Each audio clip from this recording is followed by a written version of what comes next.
however you prefer.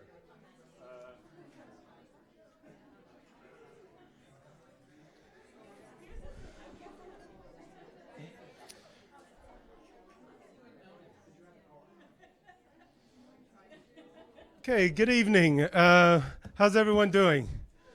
Good. My name is Jordan Camp. I'm Director of Research here at the People's Forum, and I'm delighted to welcome you here tonight to the launch of my friend and colleague Roxanne Dunbar-Ortiz's latest book, An Indigenous People's History of the United States for Young People, which is out by Beacon. We have copies available in the back.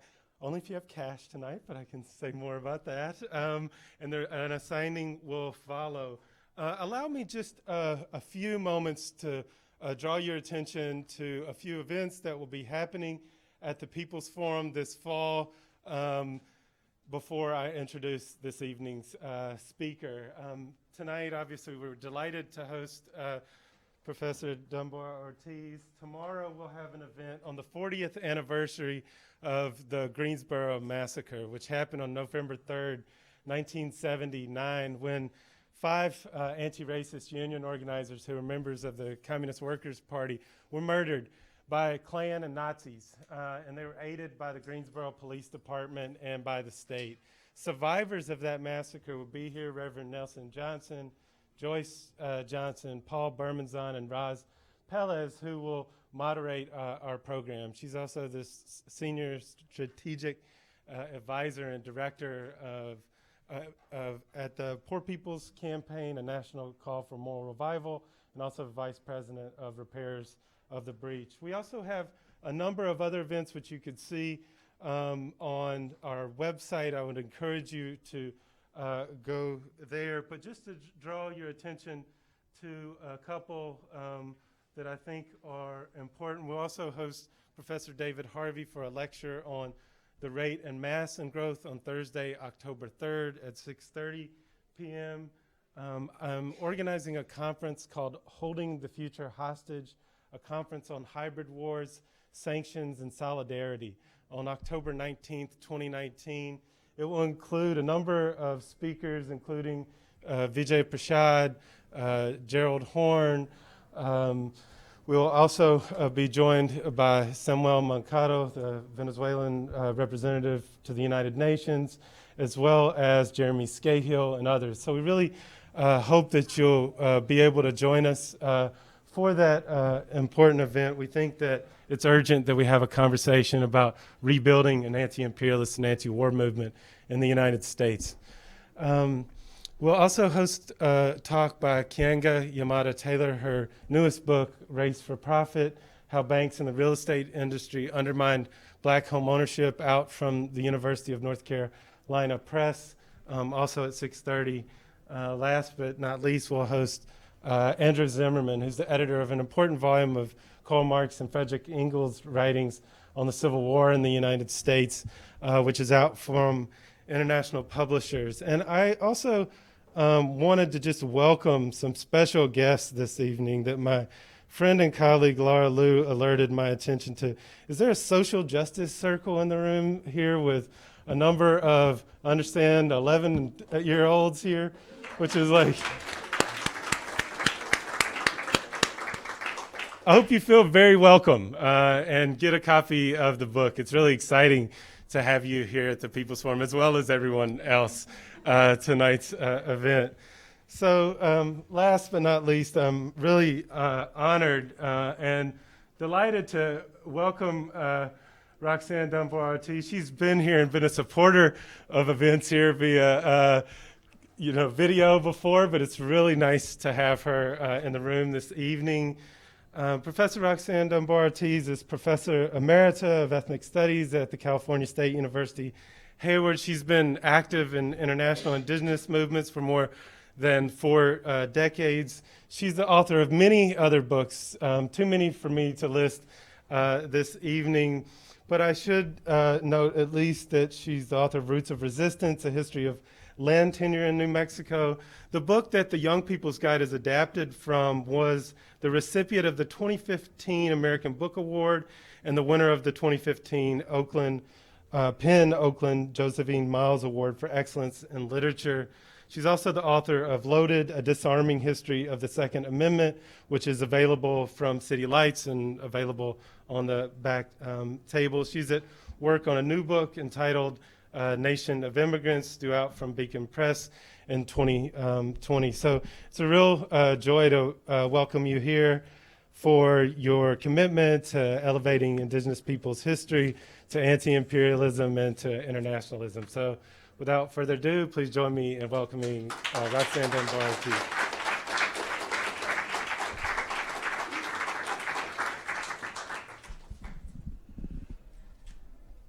I'm so excited to be in this space finally. I've been hearing about it from so many people, and not the least Jordan and Menu, who can't be here tonight, about how marvelous it is. And it is. Right below us, there's a 50th anniversary of the Young Lords taking place. So then I saw some people having some kind of class down the hall. You know, this is, I hope everyone will.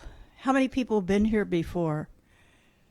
Oh, that's good. A lot of people haven't, though. I hope you make it a part of your life and tell people about it, because it's really an important space. We don't have many spaces like this left around the country. And I was noticing this is a cover that is different from the real cover. It was an early one. I thought, what's that mesa doing in there? Because we insisted it be taken out. The Beacon artists thought, you know, it should have a little Wild West theme. We said, no, take that too cowboy and Indianish, you know. So it's a little bit different, the actual cover. Yeah, the clouds are different. Everything's a little bit different. We'll have to get you a new cover. So I'm really happy to be here, and I'm really honored, actually, to present this book, because the real authors of it, I mean, they took my text and made it into a completely different book, new book for young people, and it's filled with maps and photographs and things that weren't in the original. So for even adults who've read the book, I think you would really find it interesting to, and they didn't dumb down at all the basic arguments and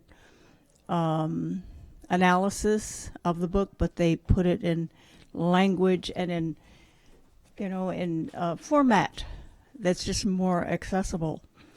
So I was saying once I was asked a few years ago, to be on a panel about the book True Grit, to talk about, you know, the treatment of Native people in it, because it took place in Oklahoma Territory, Indian Territory. And I had never read the book. You know, I saw the movie, but I hadn't read the book. So I got on Amazon to order so I got the cheapest copy I could see, because not a book I really wanted to have in my library. And so I read it, and it was really so well written. It was actually very poetic. Were you not hearing me? No. Have people not heard me? That's better. Yeah. Turns out it was a youth edition of it, you know, the young people's edition of the book. So I still haven't read the adult version. So I did my talk based on that. So I think, it's for everyone, but both versions are available there. But Jean Mendoza and Debbie Reese are experts in this, you know, children's and youth literature, and how Native people are either left out or completely mischaracterized, or even, worse. But often it's just an absence, just the absence of Native people, where they should be Native people there. It's, there are Indians everywhere, Native people everywhere. So that's I pay tribute to them, and they couldn't be here for this. We're kind of dividing up our trips, to around the country, and they're mainly addressing teachers and students, because that's what they do. But are there any teachers here tonight? Oh, good. I love talking to teachers.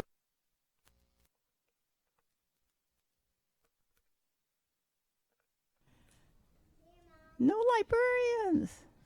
I usually have librarians come, but these are my two favorite categories of human beings: teachers and librarians. So, I've been you can call me a teacher, but I think it's a little different being a university professor than dealing with K to 12. Those are what I mean by teachers, and parents, of course, are also teachers, and some of the most important ones, the first 5 years of life. How many parents are here? Oh, good. Okay. And we have some young people.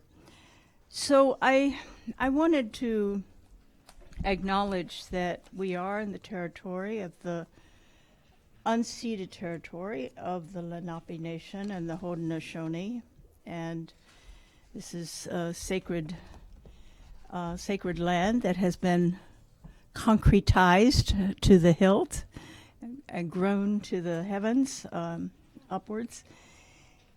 So it's, but there's actually a Native population in New York as the largest urban population of Native people in the United States. So there are about 100,000 Native people around you all the time here that may be invisible to you. People know about the high-rise workers, the Mohawks who do the steel work on the high buildings, but otherwise don't know much about Native people.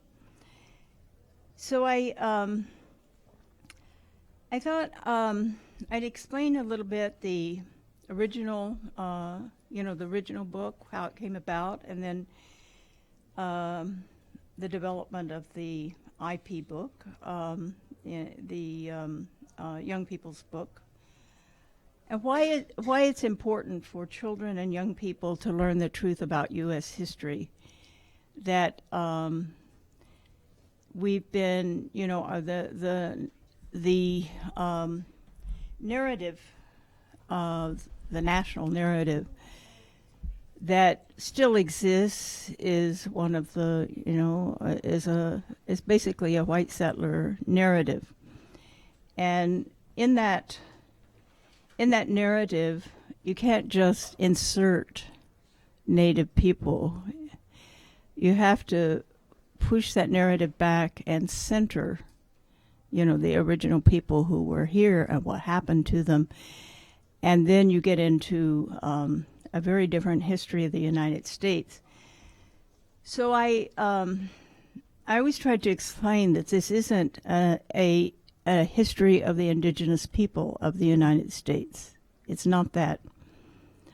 Those books, there are some that have been done, and especially on different peoples, different regions, by Native scholars. This is a history of the United States from the indigenous perspective.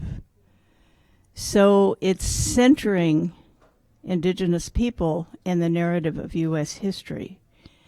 But it doesn't pretend to tell their story of themselves, because that's nobody's really business. Their internal story, that wonies, and why do you do this?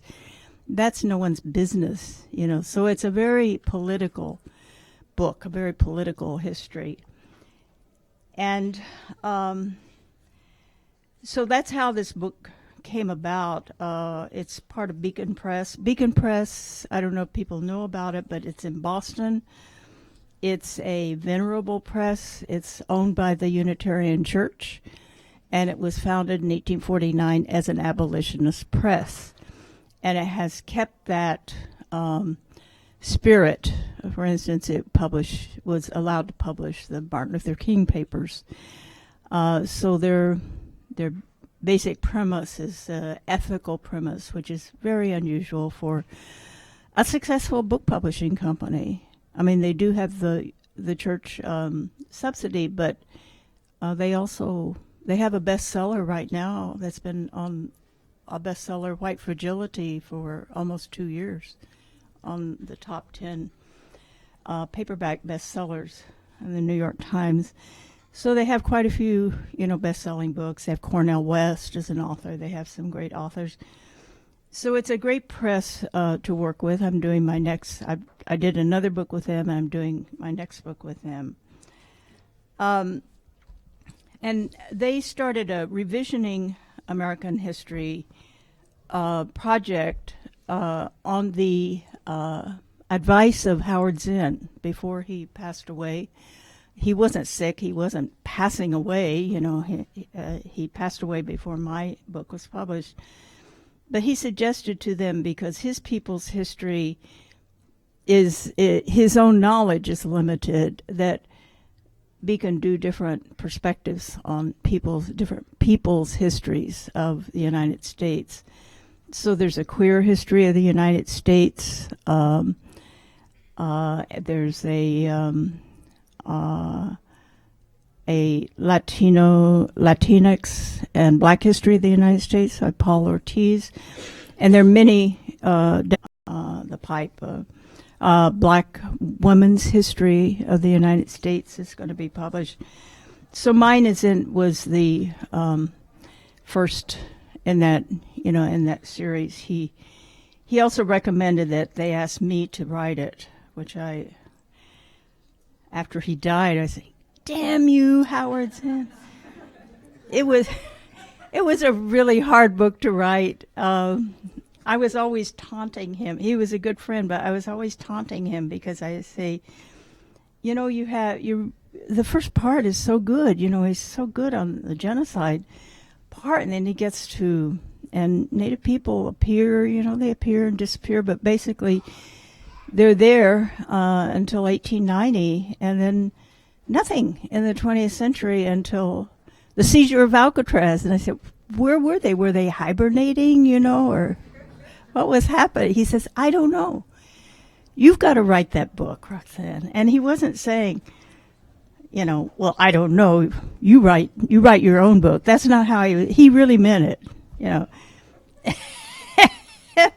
So I did, and it was really hard.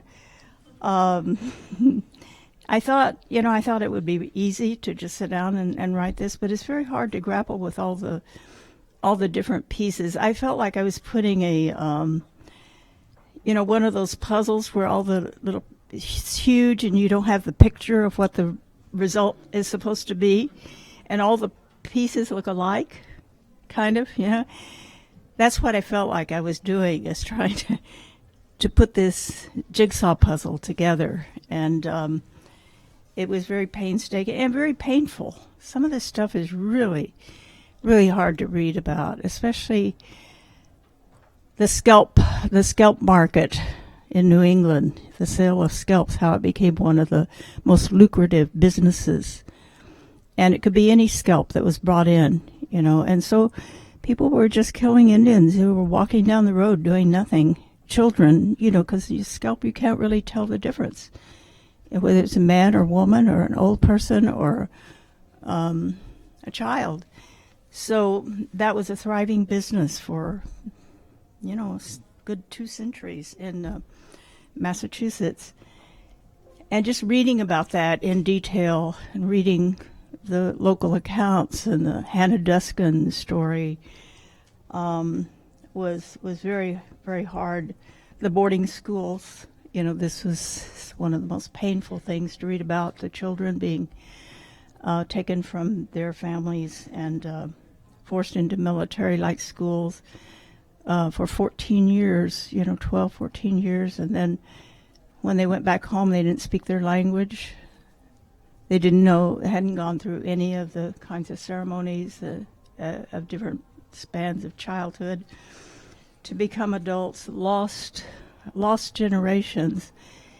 and huge intergenerational trauma that still exists and creates a lot of dysfunction in the community and in families.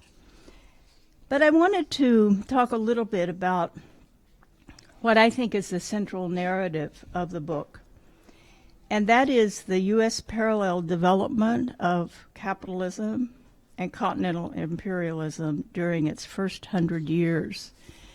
So I go through I start with like 40,000, 50,000 years ago and the introduction of agriculture in these agricultural civilizations, and then, through the colonial era. But I think the most important contribution or takeaway from the book is how the United States became the most powerful state in human history, the most militaristic and heavily militarized, and the most violent.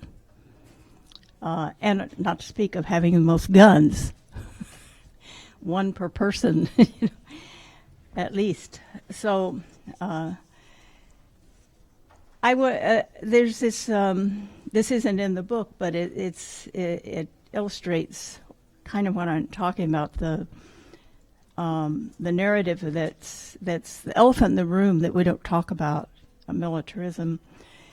So a recent, very tiny Associated Press story providing polling information about the United States American public's regard and their confidence in federal government institutions. So you won't be surprised that only 6% have any confidence in Congress.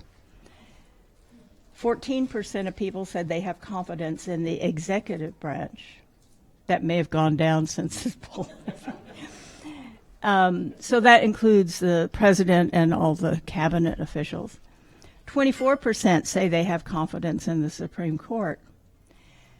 But 84% have confidence in the military. Just let that rest a minute. What does that mean? If there were a military takeover in the United States, which happens in many countries, and the U.S. is an exception, it would be popular. I think it would be popular.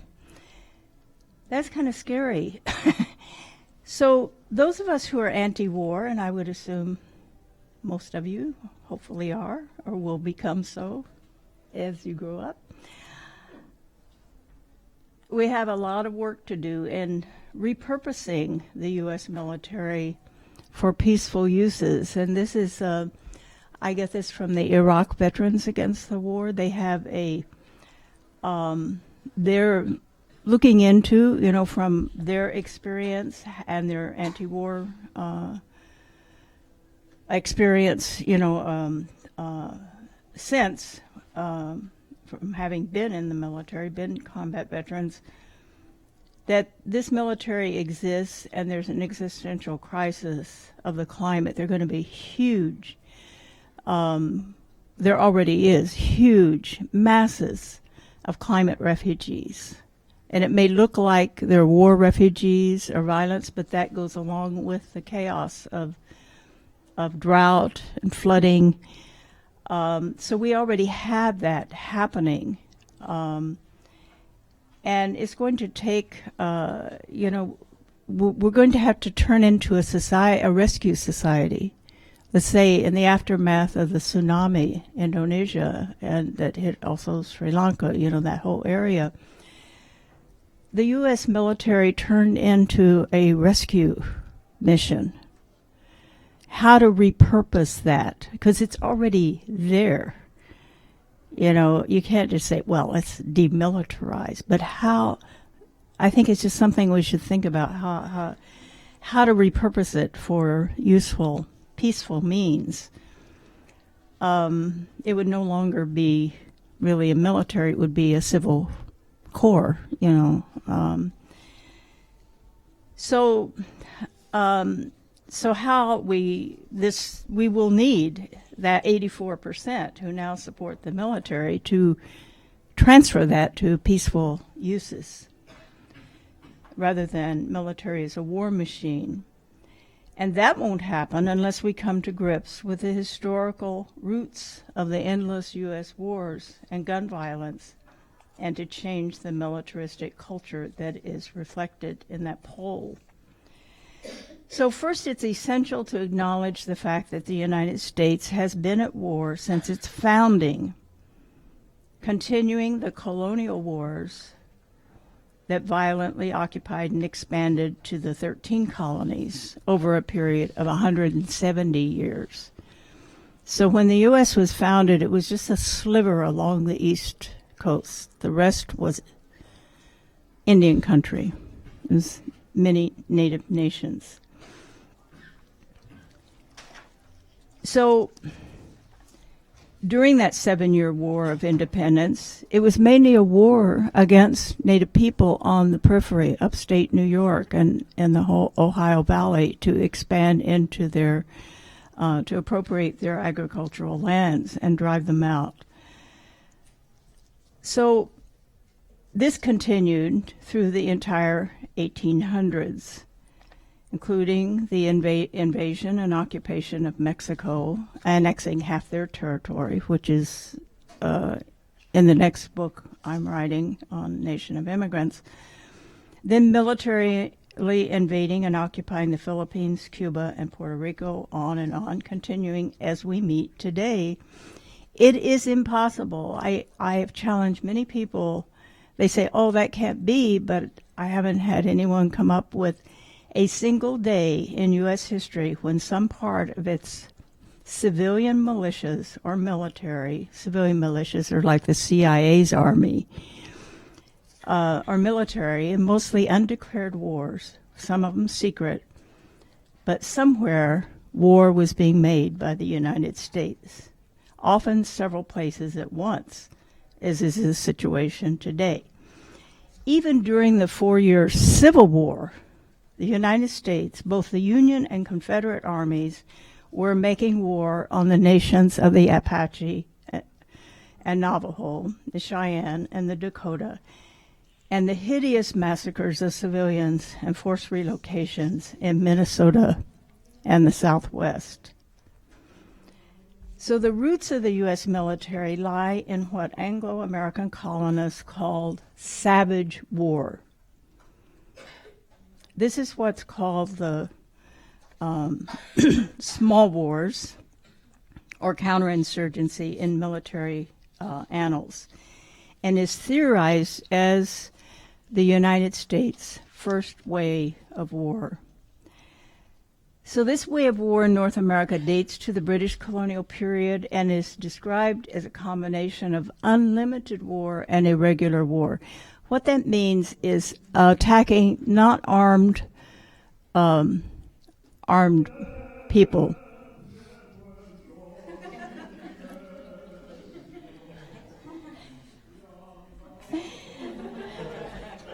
Shall we all go down there?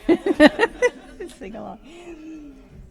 So that means killing civilians, basically killing civilians, burning their crops. These are all war crimes. They're considered war crimes. They were considered war crimes in the 19th century, you know, with when the first laws of war were being generated in Europe. It was considered war crimes, you know, to attack civilians and to attack agriculture, attack the food supply. But that's what counterinsurgency actually is. And economic sanctions, which the conference next month is on, is a form of this counterinsurgency without the shooting, without the bombs. But it has the same effect of depriving, of destroying people's ability to, well, in our modern times, you know, it's very effective with, you know, world trade and where pharmaceuticals are made in different places. So there's especially U.S. sanctions because they're not only imposed, but the U.S. has the power to punish countries that don't cooperate, you know, to to put sanctions on them or punish them somehow, or now with the trade war. So it's, another form of these are forms of genocide, actually. So the United States is not exceptional in the sheer amount of violence or bloodshed when compared to other colonial conquests in Africa, Asia, the Caribbean, and South America.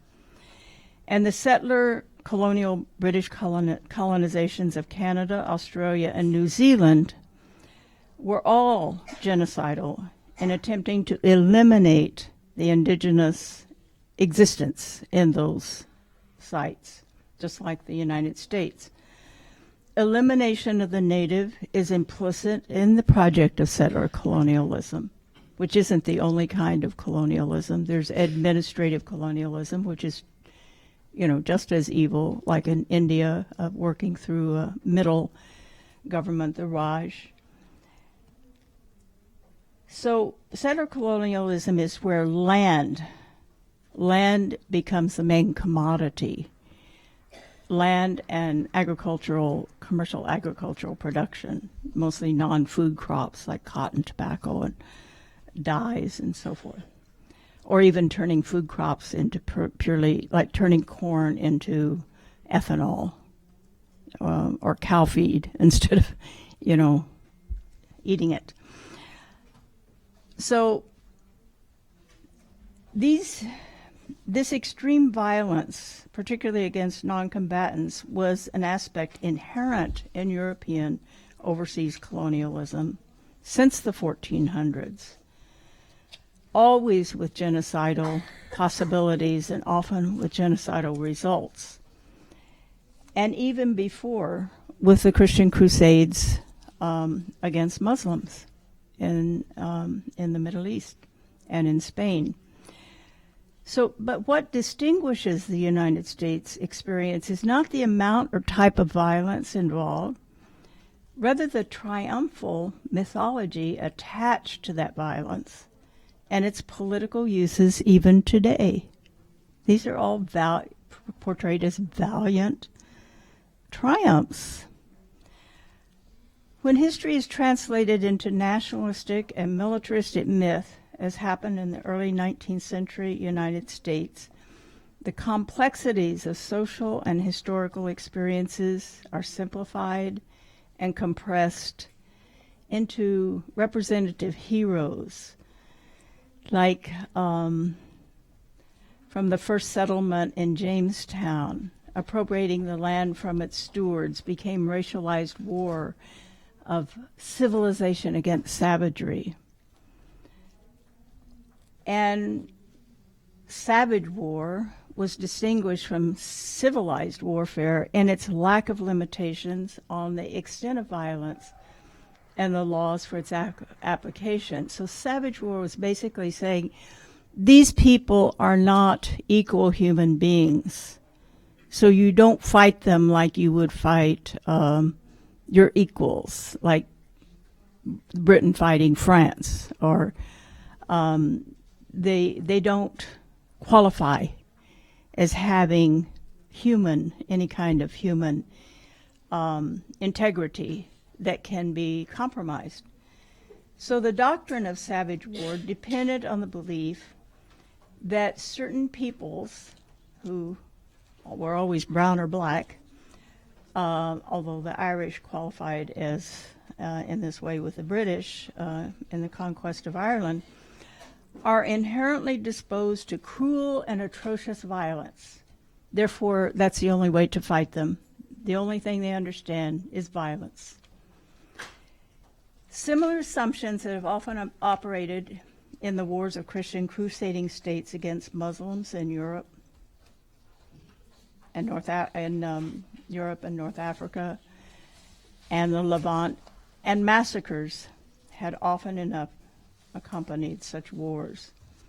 So this way of war, largely devised and enacted by landed settlers, formed the basis for the founding ideology and colonialist military strategy of the independent United States. So what do we do then with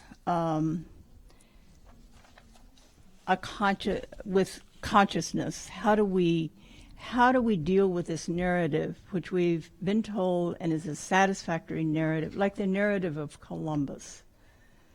There's a whole movement now of reversing, of telling the true story of Columbus as a beginning. But one thing that is really odd about the United States, if you think about it, is Columbus never touched the continent. And yet, there's a university here named after him. Washington, D.C. is the District of Columbia. The original anthem was Hail Columbia, and Columbia means the land of Columbus.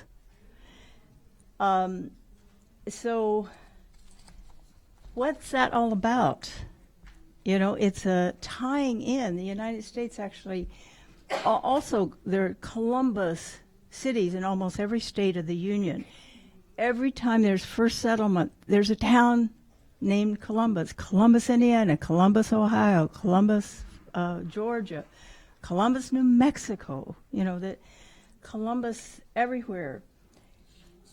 And even in my liberal idol of San Francisco, every year there's a huge Columbus celebration. But not only that, 3 days of warplanes buzzing us, flying low, strafing us.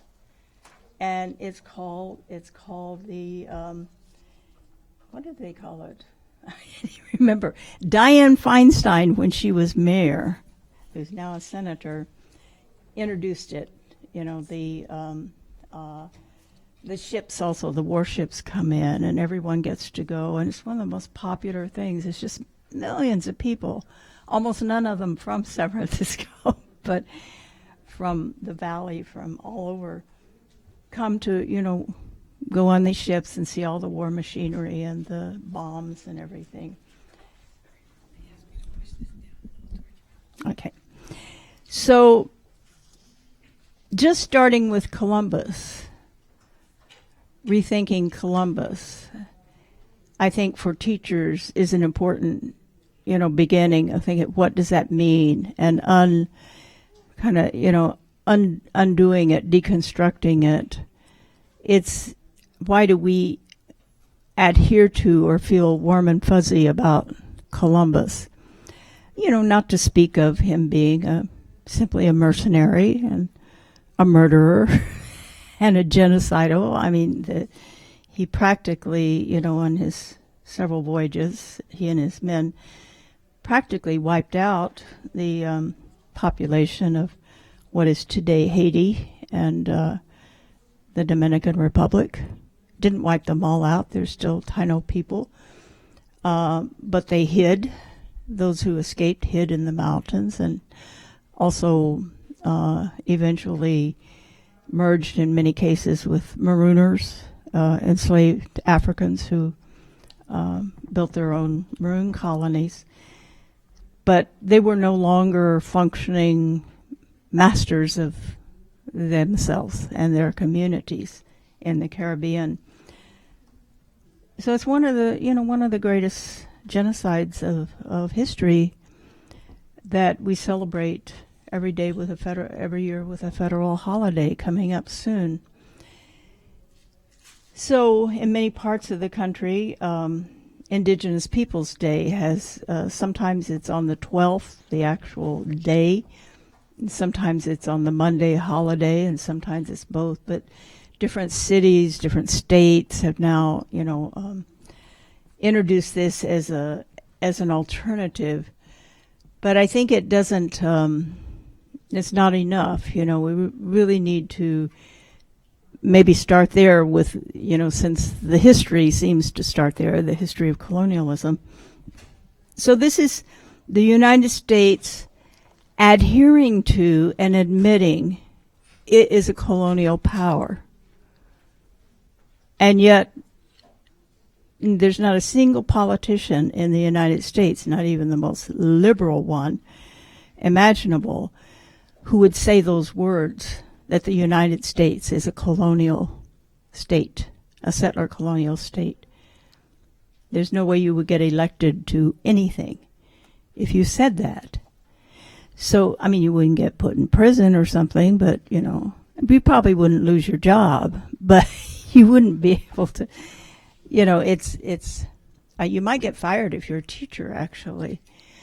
I was talking to a teacher this morning who, I did a talk with the staff at the National Museum of the American Indian, which I highly recommend you visit, down at the old customs house, way down there by Wall Street. And she said that she can teach in the class what Columbus really is, but she also then has to prepare that class for the testing that students have to take. And one of the questions is, who discovered America? So she has to teach the children the truth and then tell them how to lie. That's the contradiction of our education system. That's a tragedy. So, I'm going to stop there because I want some of the teachers here to, I can say more, but I would like to have more of a conversation, especially some of the teachers or parents here who are dealing with this and how you deal with it, or if you do, or if you think there's any way to just taking that with Columbus to rework the narrative. You have a microphone. There's a microphone that will come to you. Okay. Hi. I was wondering, you said in the beginning that you didn't that the Debbie Reese and Jean Mendoza did not water anything down. I wonder if you could give us an age group that the book was designed for, and talk about how those difficult parts were handled, because that's what we hear all the time. Well, that's too much for a young person of a certain age to handle. So at what point can we start introducing those ideas, and how is it best to do that? Yeah, well, the book is designed for, that age group that's called middle school, you might say, and high school. But we've had feedback from several people, parents who have bought the book and reading it to 8 and 9-year-olds, and that they're getting it. Of course, in reading it aloud, it reads well aloud. And I tried to make it, as readable as possible. And Vijay Prashad said about the book that sometimes it's like poetry. So that was my favorite blurb. Thank you, Vijay. So I think, I personally think that from the very beginning of when children can read and talk and, have language, they should be introduced to the truth. Because, what they are being introduced to are, really violent things that are celebrated. And then what then, do you supplant it with? And I think you have to, I often think, what would you have done as a teacher in the early period of when the Nazis were taking over in Germany? I don't know that history, what. I know teachers were targeted, killed, as teachers tended to be socialists and communists, and not Nazis. But how do you, in a way, you have to I use the term subversive in a positive way, but I think I have found in the last few years on the endless talking circuit, about the original book over the last 5 years, almost always I have a lot of teachers, who come to my talks, and a lot of students. And I really think, and, in places like Oklahoma, where I'm from, where you can't say some of these things in the classrooms, they're doing amazing subversive things. And I use that term positively, So I think we almost have to think like that. How do we subvert that, subvert that narrative, that colonial, settler colonial narrative, and provide I know Howard Zinn tries to do that in his book by telling the stories of resistance, and that's very important.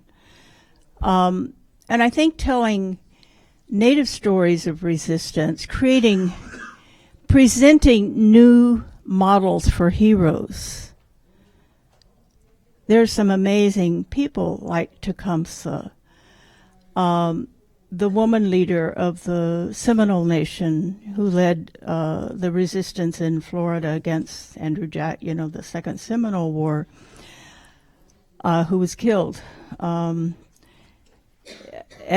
Osceola, also a Seminole resistor, and Sitting Bull and Crazy Horse and Geronimo.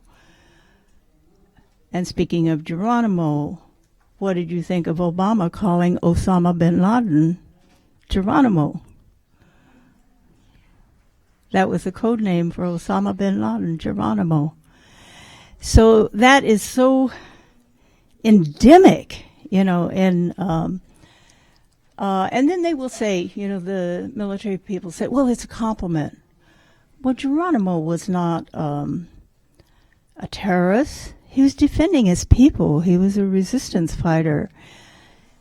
So, yeah, I think you have to be subversive. And I think it's going to take parents who are, no one wants to do something to hurt their child.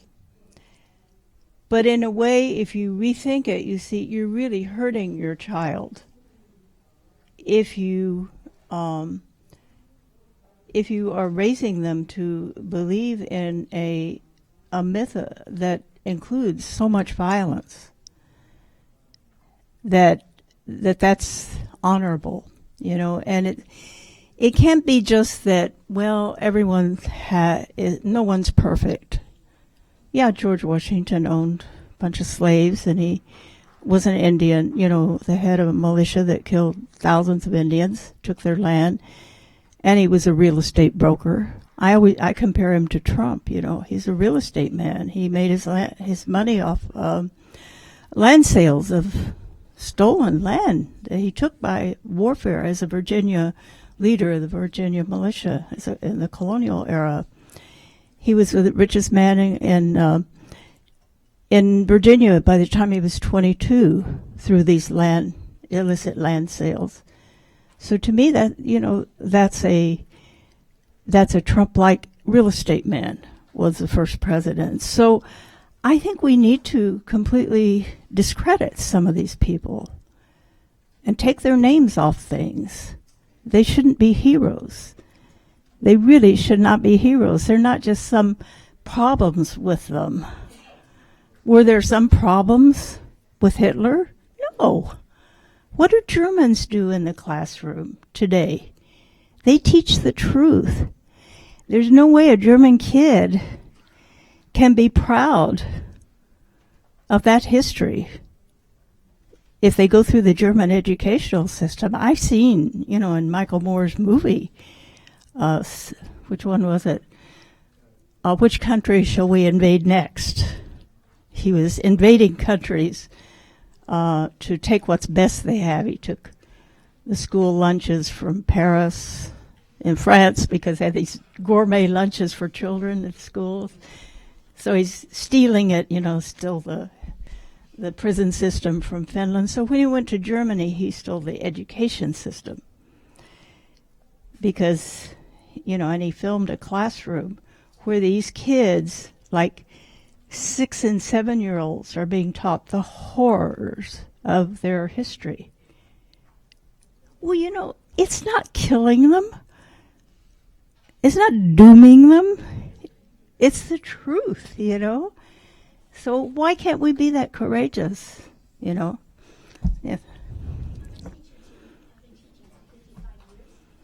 I can't get the microphone.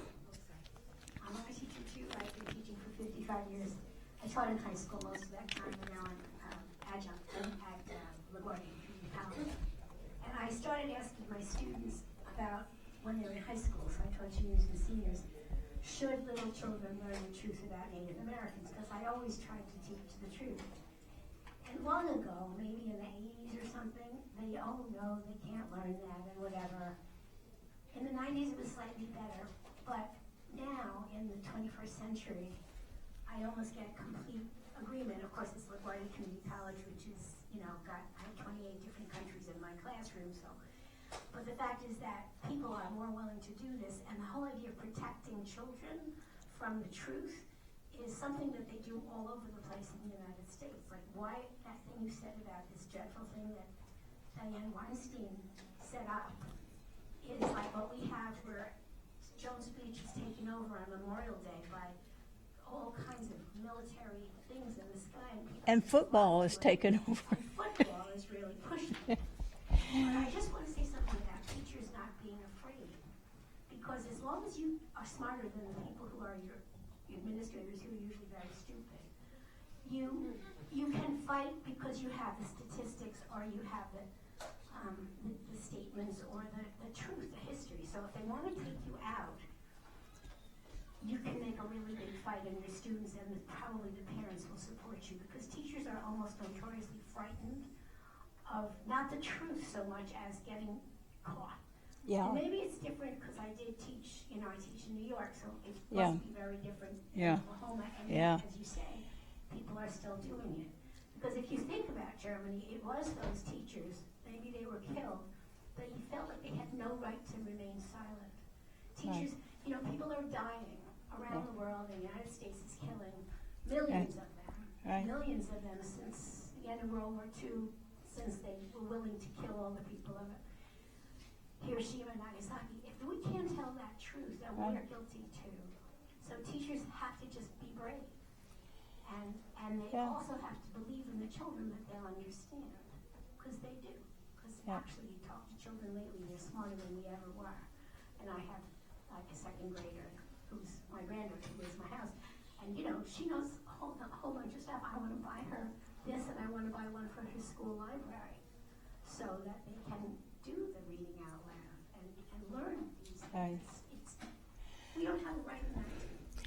I agree. I think one of the great tragedies is during that period, which is so important, and that the United States, capitalism almost got killed during the Depression era, and it didn't. But a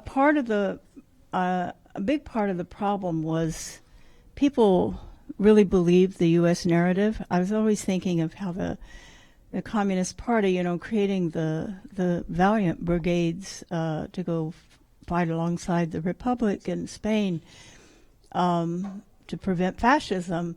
They named it after Lincoln and Washington. I thought, I don't know, why not Crazy Horse or Geronimo, or John Brown, or it just, why that? And then I got into it, I really started researching it. And I found, this communism is 20th century Americanism. Their choice, the Communist Party's choice to promote Americanism, and that means the usual American narrative. At the same time, they were doing amazing things that no one else was doing in organizing against lynching and racism in the South. So their actions were, but then I think there's also that bringing the narrative, the revised narrative of the Civil War as the second revolution. First of all, I don't think the first one should be called a revolution. I think, like Gerald Horne, it should be called a counter-revolution, the United States founding. But so then it would make the Civil War maybe a possible revolution that failed. Reconstruction failed. But the narrative now, and that was in the 1619 in the New York Times, as good as some of it was, what came out was that it's really resistant African Americans that have made the United States great. And I'm saying, what kind of greatness are we talking about? You know, this, every time the Haudenosaunee talk about how much they contributed to the U.S. Constitution, I said, why are you taking responsibility for the distortion of your Constitution? Because their Constitution, for one thing, had mothers in power, women. But it was also, you know, completely different. They took federalism, the idea of federalism, from the Haudenosaunee. This is the Six Nation of the Iroquois that, you know, formed a confederation long before the Europeans came. So that sense of keeping intact the narrative, but then shifting it so that it's really the Civil War kind of cleansed everything that happened before. We don't talk about that anymore. And then, yeah, well, there was that little thing of Jim Crow for 100 years, but, you know, but now, you know, now there's this possibility of marching on without questioning, you know, the militarism or the capitalism, you know, the total disparity of income and wealth, you know, we're worse off with our wealth inequality than most Latin American countries now. You know, I mean, the ones that have not in any way tried to change things. So I think these counter narratives, if you leave the land out and you leave Native people out and you leave the colonialism out, you're going to come up with a bankrupt counter narrative. It's not going to work. You know, it's just going to reinforce, you know, and unfortunately that's what that communism as 20th century Americanism was, I think, so flawed. But I think people believed it then. It was a pretty white movement. And a lot of immigrants who tend to, you know, they have to pass tests. They have to pass the test, who discovered America, like children do, you know, to get into this country. They have to pass citizenship tests. I don't know if you've ever read these tests, but they're the U.S. narrative that you have to memorize and practice. And when they come desperately poor or as refugees or, you know, the starvation in their own countries or pogroms, you know, the Eastern Jewish population who fled, they feel grateful, but they're forced to feel grateful, you know, and repeat the narrative, you know, that they're obligated to do that. And in a sense, this old settler class, the ones that basically support Trump, you know, I would say this 25% of the population that is descended from the old settler class, because immigration didn't really begin until the 1880s. And it began with an exclusion, not an inclusion, the exclusion of Chinese. That was the first immigration law that existed. There were none. So there was no immigration. Everyone was a settler up till then, or a refugee like the Irish. The Irish refugees in the millions, you know, who fled the really British-produced famine. They didn't really necessarily fall into the settler class immediately, but they weren't old settlers, and they were suspect. This nation of immigrants, by the way, that term got invented by John F. Kennedy, an Irish immigrant family. And when he was senator, he wrote a book called Nation of Immigrants and coined the term. And that book still sells in the millions. It's been reprinted many times. It's a little book. And in that book, Nation of Immigrants, he never once mentions the border between Mexico and the United States. He doesn't mention it. He doesn't mention Mexicans. And it was at a time in 1958 when he was senator and wrote that book that his own government was deporting 1.5 million Mexicans, most of them U.S. citizens, in what was called Operation Wetback.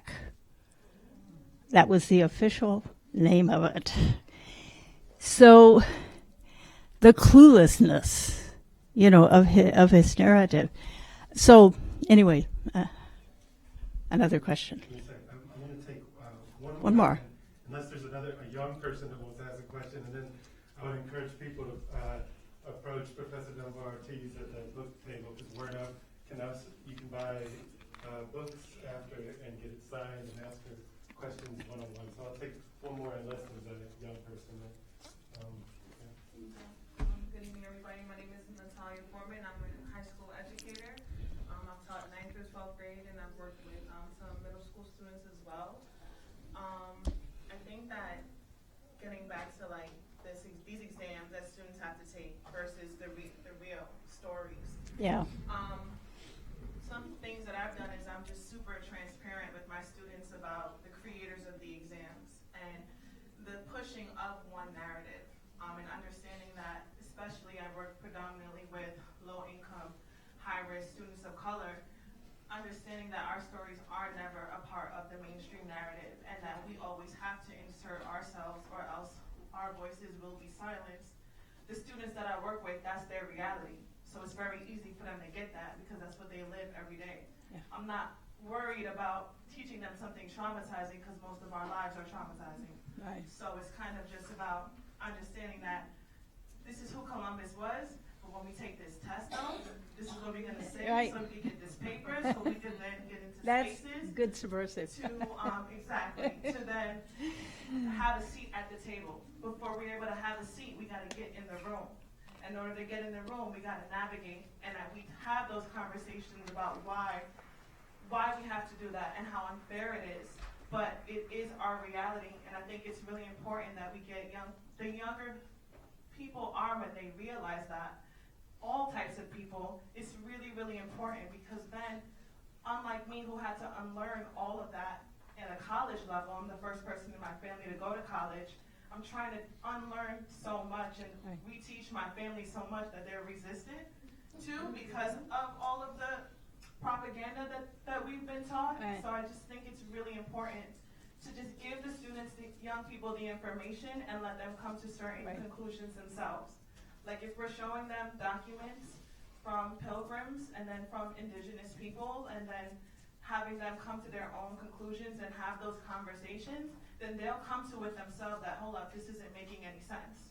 Yeah. Where's the disconnect here? And then we talk about, well, whose story do we see and whose story do we get to hear about? And why do you think that is? And I think that any student of any age can really engage in those conversations. Because if we continue to reteach and regurgitate untrue history, then we're going to have another generation of young adults that are sleeping. And then we're never going to be able to change anything. And I think that we are in a really great brink where we can begin to really change something. They're celebrating 50-something years of the Young Lords, but everything that the Young Lords were fighting for, we're still fighting for today. Right. So it really is, what have we really done in these 50 years? Not much. So I just think it's about having those honest conversations and just showing them the perspectives. That's good. Yeah, thank you for that because that, it really makes a difference when you're you're working direct. I was thinking of how some videos I saw on some tapes back in the late 60s of Malcolm X when he was talking to kids. It was just amazing. He didn't talk down at all. He told us truth, and they were.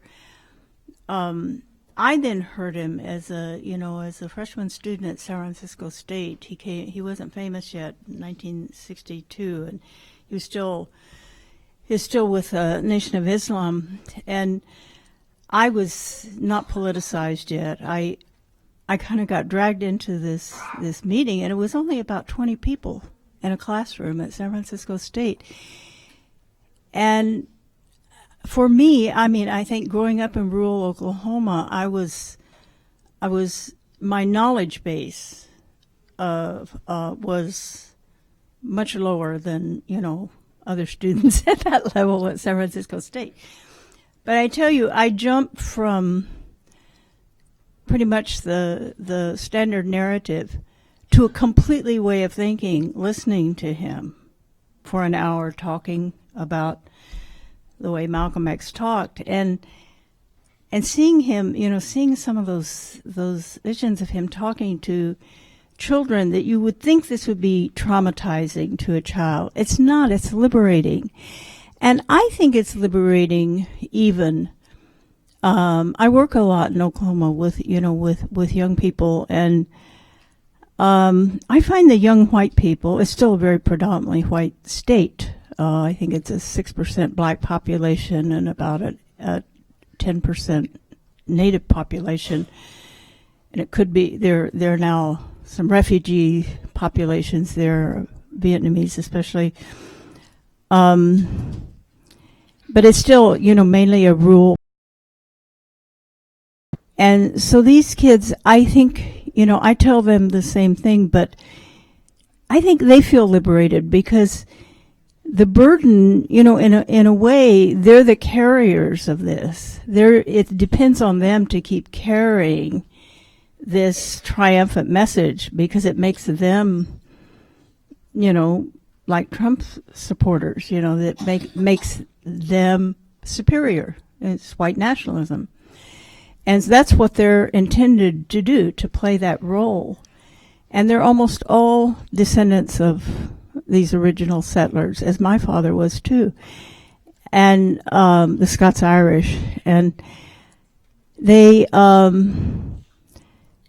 do feel liberated from the burden of carrying that white nationalism, a superiority. They don't necessarily want it. But if they get used to it, it seems powerful. But it's ugly. It's really something ugly and should be presented that way, not something to be proud of. And that's embedded in the national narrative. They are enunciating the national narrative, these white nationalists. They're saying it. That's why liberals say, don't say that. You're not supposed to say that out loud, like Trump does. You're not supposed to say those things out loud. We have to cover it up with euphemisms. And so thank you so much. And be brave. We all have to be brave. What else is there? There's no future if we're not brave. Thank you. Thank